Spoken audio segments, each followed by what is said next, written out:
This is me, about 7 years ago, 10 kilos lighter, a little bit more hair, slightly less grey hair, and I was given an inspirational speech like some of the ones you've heard tonight. But today I'm going to be a bit different, because I've kind of reflected a little bit. I'm actually an innocent, a little bit like, Forrest Gump.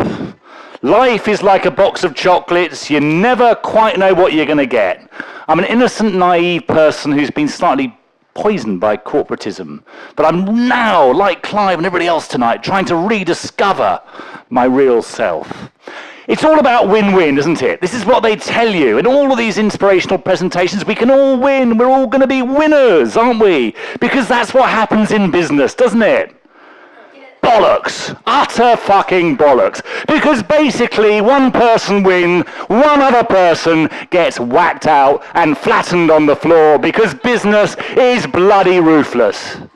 It's bloody ruthless, isn't it? And actually, we don't all love each other, and I know it's in the management books, but actually, when you have a piece living out of the box, or you think you're out of the box, it's like a jigsaw piece missing at Christmas, or it's that piece from the IKEA catalogue which is missing, which you can't make your sofa with. Fundamentally, business terminology is very odd, isn't it? And the other one is the blue sky thinking. Do you remember that boring moment at school where the teacher was there and you were looking out the window? That is blue sky thinking. There's nothing clever about it. Nothing clever about it. It's about thinking about absolutely fuck all, isn't it? Let's be honest about it. So this, to me, is a very therapeutic thing, like a lot of the speeches are tonight. It's my vomit. And I want to give you 10 key bits of advice on how to get on in corporate business, because that's what the great inspirational people like Steve Jobs do. But mine are a little bit different, because you'll never read them in a book. You'll never read them in a book, because they're not in a book. They might be in some strange YouTube video, but they'll never be in a book. Number one, never tell your boss you have a problem, because it will become his problem. And he'll fucking hate you for it. So what you do is you pretend you don't have a problem and ignore it and hope it goes away. Because if you ask him, he might rescue you, but he'll remember you as the man with the problem. Be a busy bee. How are you? Oh, I'm a mess. I'm so mental. I'm so busy. Set your email so it answers 3 hours later, because you can't answer emails quickly, can you? But just remember, this man died at 35. You're all about 35. And what have you achieved in life walking around being corporate? Nothing. So, frankly, this corporate nonsense is bollocks, isn't it? Really. So, yes, and remember, when you work for a corporation, you work for a cult. If you live in North Korea, very quietly, when you're locked in the room and you've checked the bugs, you can tell your wife, I fucking hate this place. But don't do it in the pub, around your office, or next to your people, because you will be found out and you will be fired. Also, big bit of advice, if you're going to do something wrong with your client, take photographs. Because your client, like Mr.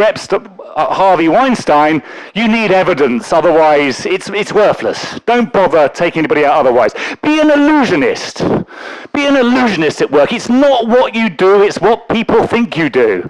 The best people in the world do fuck all day, but everyone thinks they're brilliant because they're kind of mysterious. They juggle balls, they hide things. I was quite good at that. And also, don't put your head in the shark's mouth first. Do it second. Let someone else have their head cut off first, and if it's a good idea, you go, oh yes, that's a good idea, and you become a hero of it. But never put your head out there first, because it's not a good thing in corporations. They don't like that. And always leave a sinking ship. Because if the ship sinks and you're there, it's your fault. If you've just run away about a week before, it's not your fault, is it? It's somebody else's. And you can blame everybody except for yourself. Be really humble. When someone turns around to you and says, you're brilliant, you go, no, it's my team. They're just marvellous. Because then you look a really nice guy in front of the whole office and the world. And finally, smile or die. Barbara Ehrenreich wrote the best cynical book of recent times. She said the global crisis was created by people in Goldman Sachs not daring to say, we've got a financial crisis happening. He's a bad egg, let's kick him out the company. Don't ever tell the truth. Just pretend everything's wonderful all the time. You can't be blamed for the mistakes. So anyway, you've all got cynicism now, I hope. And to be honest, I'm not really a very cynical person. But I have to go and do this sometimes, because it's good for me, it's good for me. And if you want some consultancy, I'm very cheap these days, because I'm not working for a corporation. I used to charge €2,000 a day. Just buy me 8 pints at the bar, and by the 8th pint, we'll be sharing so much in common. Thank you very much.